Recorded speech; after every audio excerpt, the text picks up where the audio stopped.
नौकरी देते थे ना, 90 के दशक में उनका नौकरी मिलता था। बिहार में अपराध बढ़ा देते थे, बिहार में अपहरण बढ़ा देते थे, वही नौकरी की बात वो करते हैं। 15 साल में तो वो नौकरी दे नहीं पाए, अब क्या देंगे? झूठा वादा करके बिहारियों को ठगने का प्रयास करते हैं। लोग आरजेडी की तरफ से नौकरी जैसे सुनते हैं वैसे उनका रूह कांप जाता है कि जमीन लिखवाएंगे कि मकान लिखवाएंगे कि फिर क्या लिखवाएंगे। अभी तो पहले ही एक केस चल रहा है जिसमें नौकरी देने के नाम पर कई जमीनें लिखाई गई। तो जो आज नामांकन करके आए हैं, बेलसंड के लोगों का जो प्यार, बेशुमार प्यार जो आज दिन भर में हमको सुबह से मिल रहा है, उसके लिए हम अंदर से बहुत ही हर्षित हो चुके हैं। और ये जो प्यार आज बेलसंड वासियों ने हमको दिया है, इसको हम सूद समेत वापस करेंगे, इसका वादा करते हैं।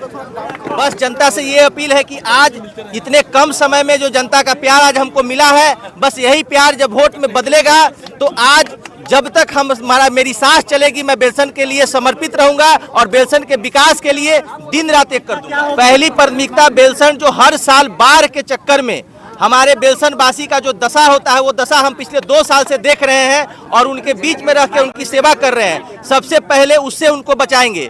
जो काला पानी, जो चीनी मिल के चलते हमारे बेलसंड वासियों को जो काला पानी का सजा मिला हुआ है, काला पानी पीने को स्वच्छ नहीं है, उसकी व्यवस्था करेंगे। और जहां जहां पुल की आवश्यकता है उस हर जगह पुल देंगे कि कम से कम हमारे बेलसंड विधानसभा वासियों को बाढ़ से राहत मिले। सबसे पहली प्राथमिकता यही रहेगी। देखिए, चुनावी रणनीति मेरी नहीं है, चुनावी रणनीति मेरे पार्टी एनडीए की और हमारी पार्टी लोक जनशक्ति पार्टी रामविलास की है। बिहार फर्स्ट, बिहारी फर्स्ट, और वही रणनीति हमारी 2020 में भी थी और 25 में भी है। जब तक बिहार को फर्स्ट और बिहारियों को फर्स्ट नहीं बना लेते हैं, हम हमारे नेता सब बिहारियों के लिए कर्तव्यबद्ध हैं। हम लोग थकने वाले और रुकने वाले नहीं। जी बिल्कुल, उसका एहसास मैंने भी पिछले 2 सालों में किया है। उसके जिम्मेदार यहाँ के लोकल जनप्रतिनिधि हैं, जिसके चलते इसका यह दशा है। और मैंने भी 2 साल इस चीज को बहुत करीब से झेला है, इसलिए मैंने पहला अपना एजेंडा आपको यही बताया है। आपकी लड़ाई किनसे लग रही है? मेरी लड़ाई किसी से नहीं है। हमारा एनडीए का जो रथ निकला है, जो रथ के निर्माता आदरणीय प्रधानमंत्री श्री नरेंद्र मोदी जी हैं और उसके साथी नीतीश कुमार जी हैं, और रथ के ऊपर हमारे नेता आदरणीय श्री चिराग पासवान जी हनुमान की तरफ बैठे हैं। उस रथ को कौन रोक सकता है? किसी से लड़ाई नहीं है, हमारी लड़ाई एक तरफा है।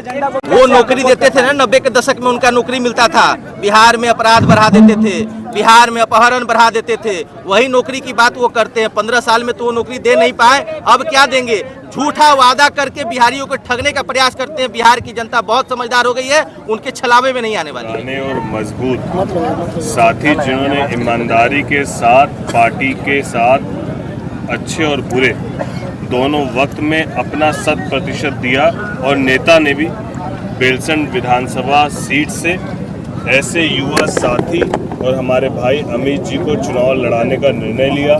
और हमारे नेता हमेशा से इस बात को कहते हैं कि उनका जो महिला और युवा एक समीकरण है, उस युवा समीकरण में भाई अमित जी और पुराने होने के नाते, पार्टी के साथ लंबे समय से जुड़े होने के नाते उनको मौका मिला है। उनको हम लोग बहुत शुभकामनाएं देते हैं। और ये 100% है कि बेलसंड से भारी मतों से, लोगों के उत्साह को देखकर यह स्पष्ट हो रहा है कि भारी मतों से इनकी जीत सुनिश्चित होगी।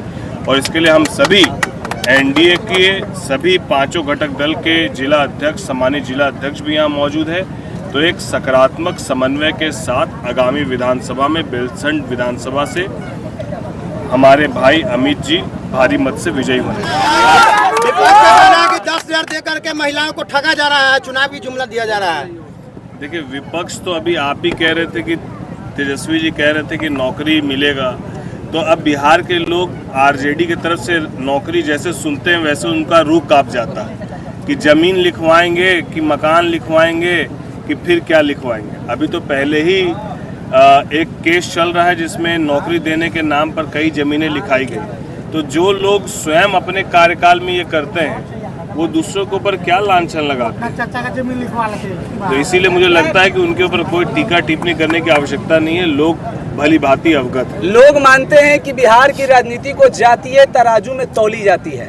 ऐसे में बेलसंड में एक ही समुदाय से, एक ही समाज से 5-5 कैंडिडेट नजर आ रहे हैं। तो ऐसे में इस समीकरण को कैसे तोड़ करके एनडीए अपना परचम लहरा पाएगी? लोग क्या सोचता है, हमारे नेता जातीय बाकी तमाम चीज़ों से, जात पात धर्म मजहब से ऊपर उठकर योग्यता के आधार पर और एक वैसे कर्मठ युवा को मौका देने का काम किया है जिन्होंने पहले पार्टी को मजबूत करने का काम किया, अब बेलसंड विधानसभा को मजबूत करने का काम करें।